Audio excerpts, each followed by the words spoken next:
just come along the canal. I'm just going on a quick walk today. I just picked an English, early English Saxon charter, pretty much at random. Well, it wasn't at random, I've been looking at it for a while, but I hadn't planned anything. I've just got a copy of it and I'm going to see what I can see.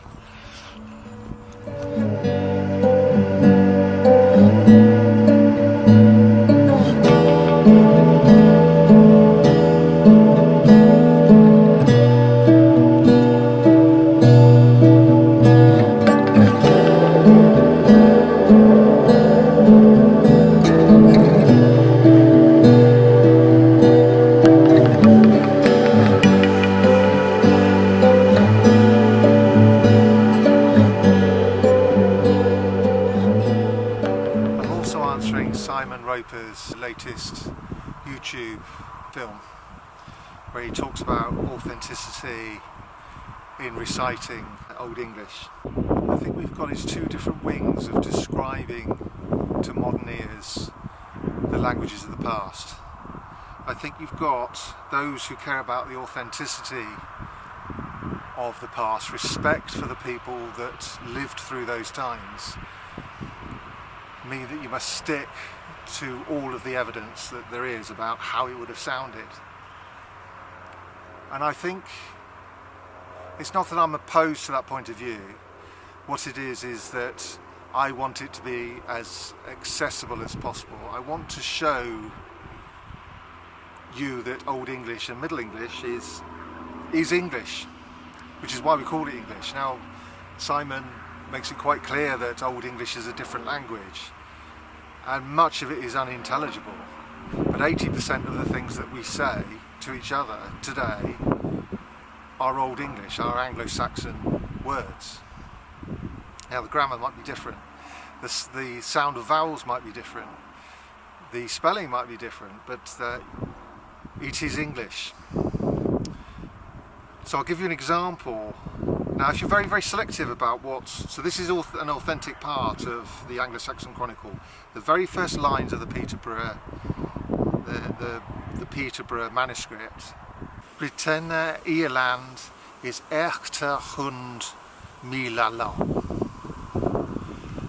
und 200 brad. Und her sind on this Irlande 5 English, British, Welsh, Scottish, Pictish und Bockleden.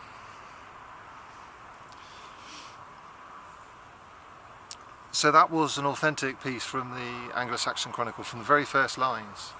And it should have been intelligible to you. Make a few gestures, speak slowly, and that should be, you should understand why Old English is called English and not Late Germanic or something like that. So there are other methodologies we can use to make Old English accessible, to cheat a little, but enough to give people a feeling, to do a sort of Peter and Jane version of English that we do at primary school, and make it a bit fun. So I'd like to recite for you today Psalm 23, the Lord is my shepherd, but in a form from around about 1250, so it's the time when Old English changes into Middle English. And I'm going to slightly change some of the vowels to make it accessible to you. So I'm going to cheat a little bit, but by cheating a little bit, you will get a good feel for it. So, lowered me steres, nocht wanta shall me.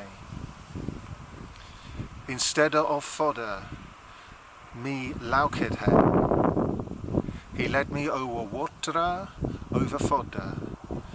Me soul he turnes into God. Now, because you know the context of that piece of poetry, and you know, because you might have had the upbringing that I had, and my gestures and slight change in vowels, you should have got the meaning, the sense of that piece. Now a third methodology we can use is to take something completely intelligible like the Anglo-Saxon charters, the boundary charters of our English parishes. The language is mostly unintelligible, but by showing you the landscape as it is today and fixing it with showing how some of the names developed, and sometimes have barely developed at all, you can get a feel, you can find Old English and our landscape more intelligible.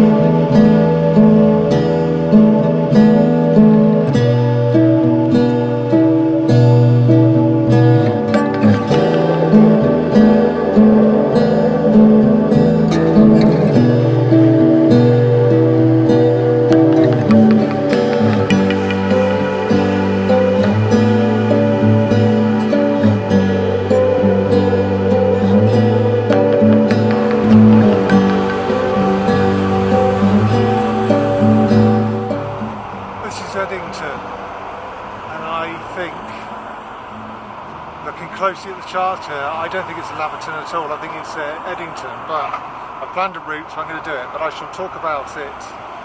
Well, let's explore it, let's see what we think. The reason for that is Eddington, its origins in other charters, in other documents from early medieval or middle medieval period, talk about it as being Erdgifu's land. So, and there is an Erdgifu's cot.